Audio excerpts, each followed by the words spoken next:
Thank you very much, Minister. Thanks for your insightful remarks, both on and off script. I'll just speak for about 5 minutes more to finish off this introductory piece. I want to make 3 points. One is around the new role and responsibility of higher education institutions.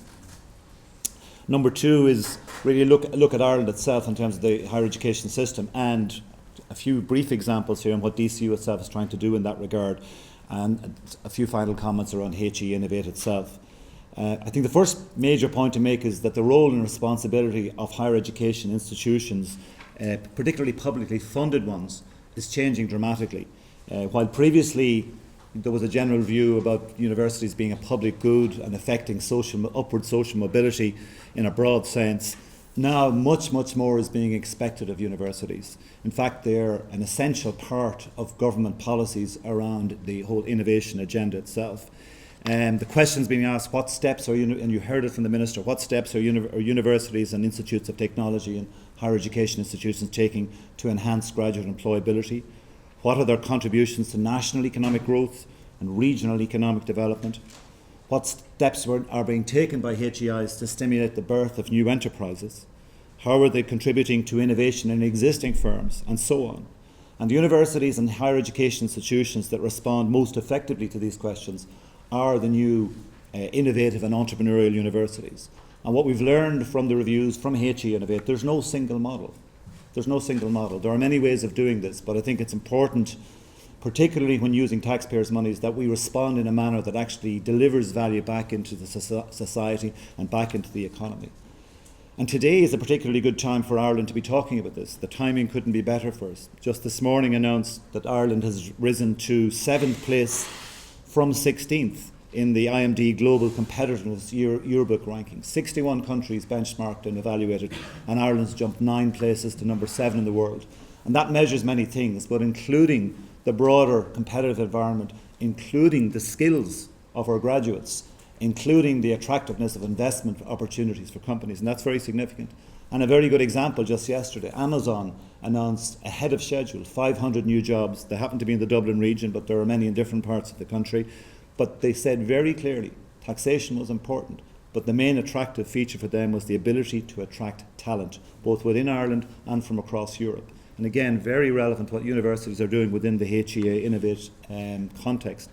From a system context in Ireland, it's very important to say that, and Mary Doyle from the Department of Education and Skills, who leads this strategy in Ireland for us, it is about a system strategy, a system of diverse universities, but all of us have signed, diverse universities and higher education institutions, all of us have signed a compact, a contract with the government, with the state, in terms of what we deliver. And very sharply within that is our commitment to engagement in enterprise, to innovation, to entrepreneurial education, to the skills of our graduate.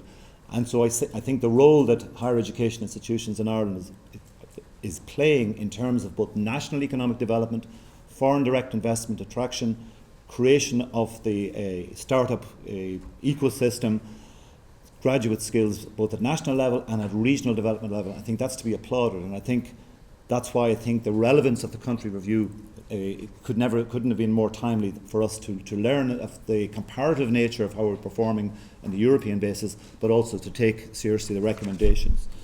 Let me finish off briefly from the DCU perspective to indicate what we've been doing. We embraced a new concept, the concept of a University of Enterprise. This is a strategic plan launched in September 2012. And we focused on 2 things. Again, the quality and impact of graduates, and secondly, the translation of knowledge into societal and economic benefit. In universities in particular, we have the privilege of creating knowledge. We focus on translating it into societal benefit. We focused on 4 pillars: transformation, enterprise, translation and engagement. But essentially that's about transformation of our students into highly skilled graduates, engagement with enterprise and fostering enterprising and innovative mindsets, translating of knowledge into societal benefit, that's the innovation process, and engagement. This can only happen through effective engagement, particularly with what we call the quadruple helix: the citizen society, local and central government, other academics, and the enterprise sector itself. That quadruple helix is central to that. We focused on our students, on our staff, the culture of the institution and its behaviour, and the external environment. Very briefly, with the students, it was through formal and informal learning opportunities, changing the mindset, opening the mind of students, particularly through experiential learning. I'll give you an example in a second. It was about establishing a culture of innovation in the university itself, and again, focusing not just knowledge creation, make sure that this affects whether it's policy changes, new products, new devices, new startups, that translation into benefit.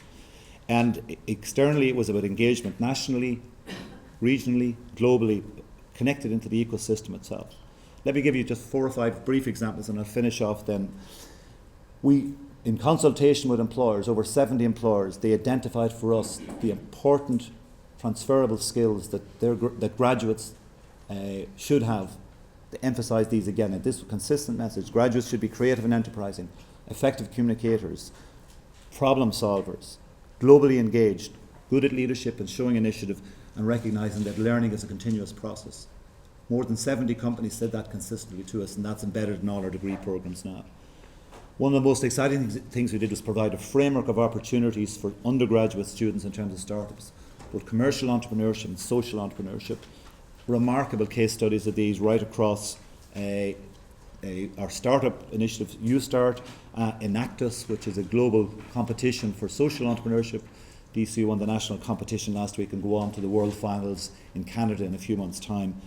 Hackathons, the best method we've seen yet for students to learn about innovation in a manner you can't teach in a lecture theatre. All of those, all experiential, primarily outside the formal curriculum, although formal curriculum initiatives that are mentioned in the HEInnovate report are also called out as having an effect.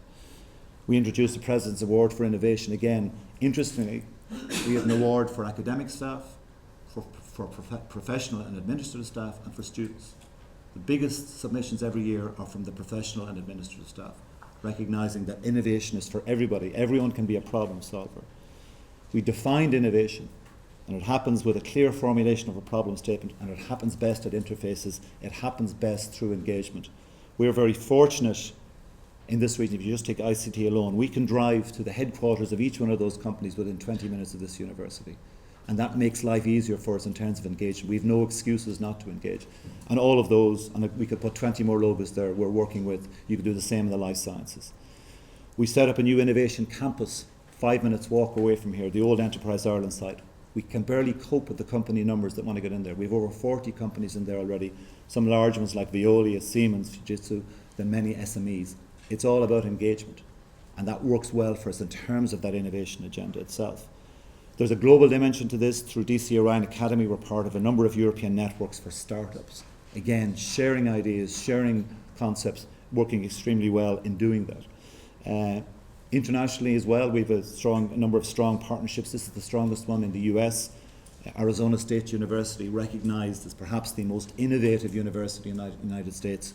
We have over 30 projects with that university and full-time staff managing it. Again, creating a fantastic connectivity globally in terms of lessons learned and shared experience.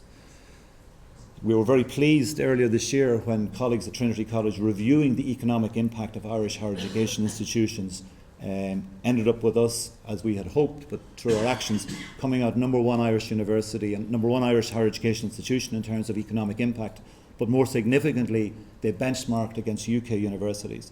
And one of the exemplars in the UK is Imperial College. You can see we're just behind those. It's not easy always being an entrepreneurial innovative university. It is a deviation from the traditional role and a change of culture. It's not recognised in university rankings. It's not measured in any of them. So there are no rewards and rankings yet for this. But it is important that we do this. It is about value back to society and the economy. It does require significant prioritisation of resources. There's no point in fudging the issue. It is a difficult time for funding of the higher education sector. More is expected of us. This is on top of all of our other activities. It is difficult, but it is important.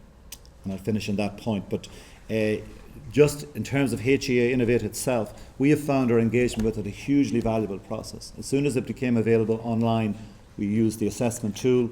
We were delighted to sign up for the country evaluation. We have learned tremendously from it, both nationally and internationally. I spoke at the event in Brussels on 19th and 20th of May, just a few weeks past, and again, over 35 countries represented there.